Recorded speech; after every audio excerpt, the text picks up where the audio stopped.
Assalamualaikum warahmatullahi wabarakatuh. Halo semuanya, selamat datang di pembelajaran seputar investasi pasar modal bersama Klik Kanan Channel.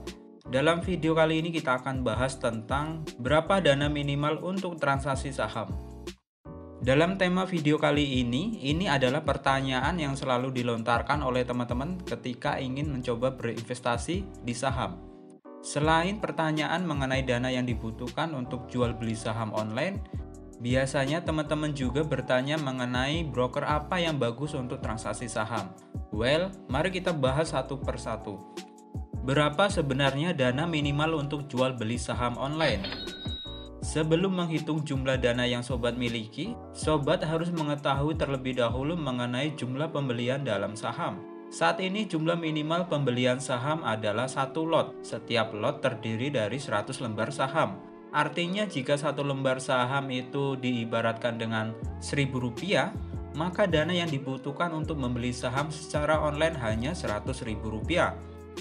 Namun demikian, tentu saja sobat tidak bisa hanya menyiapkan dana Rp100.000 kemudian langsung membuka akun untuk transaksi jual beli saham online.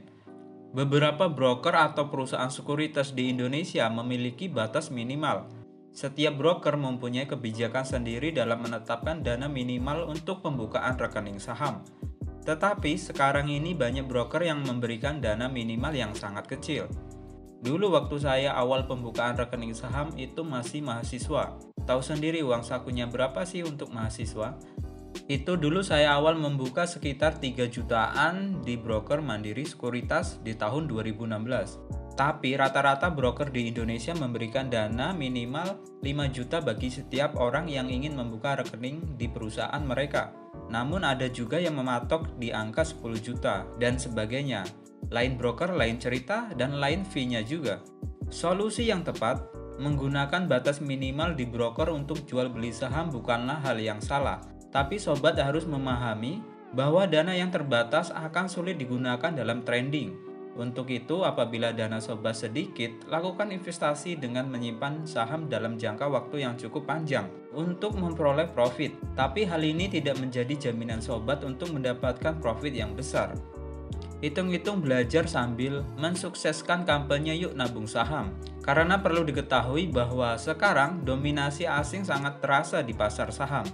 Jadi kalau ada aksi dari luar negeri, sangat berdampak terhadap kestabilan IHSG. Makanya ayo masuk pasar modal sehingga bisa membantu melawan dominasi orang luar.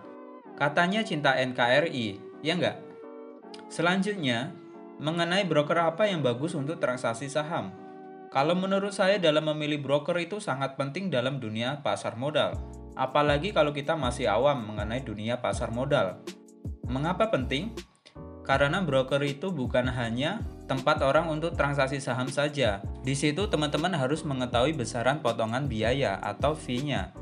Dan sobat juga harus mengetahui kelebihan yang ditawarkan oleh broker tersebut dibandingkan dengan broker yang lainnya. Contohnya, adanya fitur informasi seputar dunia pasar modal yang teraktual, adanya fitur analisis saham, fitur jenis order saham, dan lain sebagainya. Jadi dalam memilih broker itu sangat penting. Diibaratkan broker itu seperti tool atau alat untuk transaksi saham. Kalau alatnya mudah, maka kita akan nyaman untuk investasi sahamnya. Sebaiknya sobat sebelum memilih broker harus membuat riset kecil-kecilan tentang jenis-jenis broker yang akan sobat pilih. Nah, berikut ini beberapa rekomendasi dari saya untuk dijadikan sebagai referensi. Yang pertama, broker Mandiri Sekuritas. Yang kedua, Indo Primer Sekuritas. Yang ketiga, Sinarmas Sekuritas. Yang keempat, BNI Sekuritas. Dan yang kelima, CMB Sekuritas. Demikianlah video kali ini. Untuk pertanyaan silakan tulis di komentar atau DM ke Instagram pribadi saya. Terima kasih sudah menonton video ini. Sampai jumpa di video-video berikutnya.